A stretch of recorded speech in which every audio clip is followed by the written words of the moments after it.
Welcome to Walking with Jesus Bible Study. We're going to be in the book of 1 Peter, chapter 3, verse 18, which is right here. Sorry.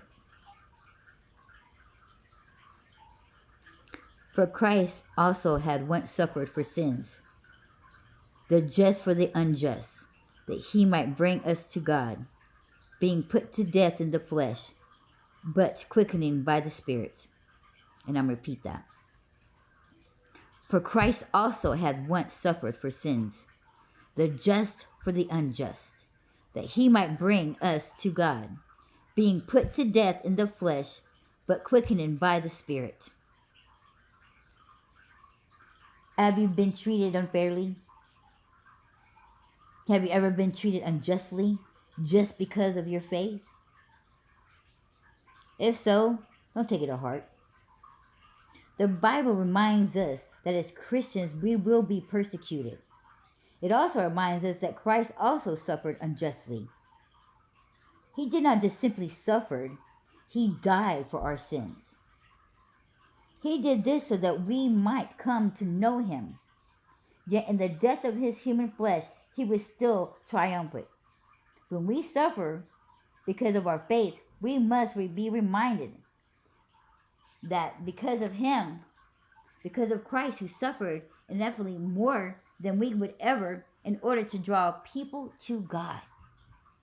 So that we must remember that during our suffering, during our pain, that we are to come to God. And a lot of people, most people do the opposite. They turn from God. They blame God. They curse God. They mock God. They get mad at him. They no longer believe in him. They no longer want to go to church. They do the opposite. If anything, this Bible is always an example of how to live and what to do. In any and everything in your life, no matter what your situation is, you will find somewhere in the Bible an example of what to do when that happens to you. Job is a great book when it comes to suffering. Jesus dying on the cross for us is a great example of what to do when we're suffering. He still turned to God. And it is okay to say, hey God, what about me? Did you forget about me? Hello? Because even Jesus himself said, God, why have you forsaken me? It's an example that yes, you can come to him. You can come to him with your feelings. It's okay to be hurt. It's okay to be sad. It's okay to be angry. Express your feelings. Let him know. Hey, this hurts me. I'm mad, upset. Why, God? Why? Help me to understand. Because we're not supposed to lean on our understanding. God has a bigger plan. So we got to ask him to help us. Guide us. Show us. God, I don't understand this. I know you have a plan, and I know it's always perfect. And your timing is always perfect. But God, I need help, Lord. Give me insight. Guide me. Help me to understand why you're doing these things. Give me a little bit of the end picture so I can understand where this is going to lead to. Because see, nobody wants to go through the mud. They just want to be on the other side. Everybody wants to see that victory. Everybody wants the victory. But if they knew what they had to do to get that victory, a lot of people wouldn't ask for it. They would just be like, no, thank you.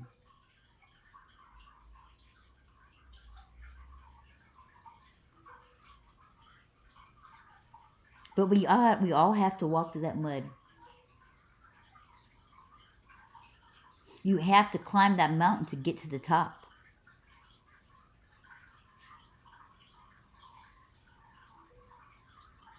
It's going to be hard. We're going to get tired. We're going to get weary. We're going to sweat. We're going to cry. We're going to hunger. We're going to get hurt.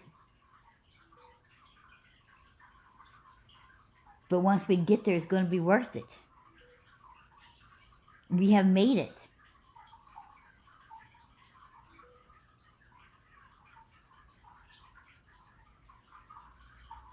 God will be there to guide you, to help you. We're supposed to always lean on Him for any and everything. That's why it says clearly throughout all the scriptures, Jesus keeps talking, put your trust in me. Where is your faith? So you can believe and you can have some faith, but truly, do you really have some faith? Because I hear a lot of people talking about, oh, I have faith and I believe in God, but where is your faith at? Because it sounds like a lot of people don't have the faith they keep talking about that they have. They don't have the trust that they seem to claim that they have, because they're not fully leaning on God. It seems like they're still depending on this world to provide. They're still depending on this world to comfort them. They're still depending on this world for almost all that they need to think that they need to live on. But God is everything. God is your life. God is your provider. He clearly keeps repeating that throughout all the scriptures. I will give to you. I will provide for you. All you have to do is trust me. Where is your faith? You're all out of that boat, but you haven't let go of the boat. You may see Jesus, and you trust and you know. And that's why you're standing on that water, but you haven't let go of the boat. You're still holding on to the boat.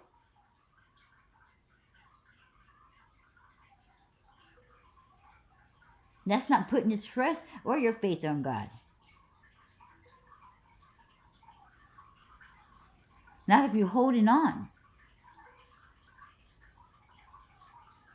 You got to learn to let go. And there's going to be some things in our life that's going to happen to us. It's going to be our so-called training wheels. And it's okay. It's okay to have training wheels, because eventually those are going to come off. Eventually, God's going to let go of the back of that bike and we're going to be riding on our own. So don't get discouraged. Don't beat yourself up. Whether you're starting on a tricycle,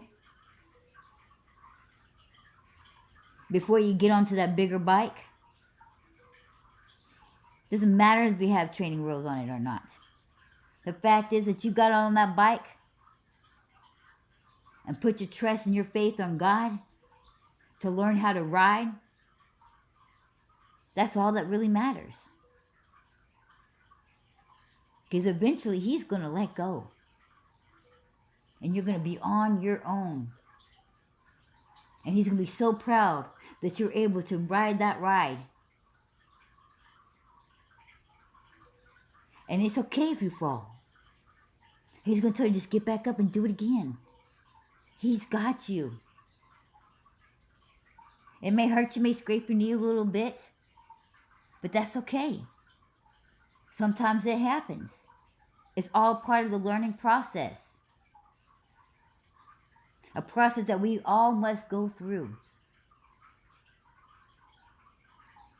It's going to make us stronger. And God will heal us. He will fix those wounds. Whether it covers it up with a Band-Aid or just completely wipes it away healed. Whether it left a scar behind as a reminder.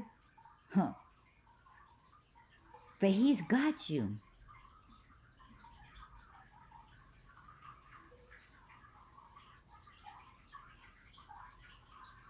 Put all your trust, all your faith, and know that He loves you.